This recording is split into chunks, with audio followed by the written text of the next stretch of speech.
India and a group of select countries cutting across regions made a joint statement on infodemic in the context of COVID-19 at the UN.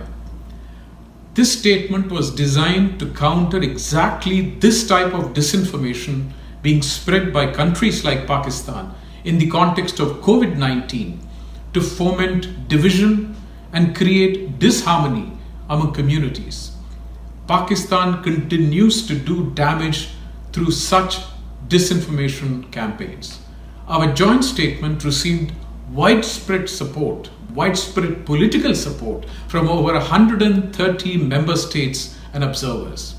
Our External Affairs Minister had emphasized that we need to take concrete steps to counter this infodemic. The fact that the Pakistan mission to the UN is compelled to invite a person who has been convicted in the United States, Ghulam Nabi Fai, to spread their propaganda is indicative of the fact that they do not have any reasonable voice that can help propagate their narrative. Consequently, I want to reassure you that the attempt by Pakistan to involve the United Nations in the context of Jammu and Kashmir and in the context of their inimical activities against India has not borne fruit and has been strongly refuted by India at every turn. Attempts by Pakistan to try and internationalize what is essentially a bilateral issue are nothing new. Contrary to what the Foreign Minister of Pakistan has asserted, there has been no formal meeting of the Security Council on the India-Pakistan issue since November 1965. What came up recently was in a closed door and completely informal meeting under what is called any other business, which is not even a recorded discussion. There was no outcome in this meeting, but what is interesting is that in the Security Council, practically every country except for China underlined the fact that this was a bilateral issue to be dealt with bilaterally between India and Pakistan. Therefore, Pakistan's attempt fell flat.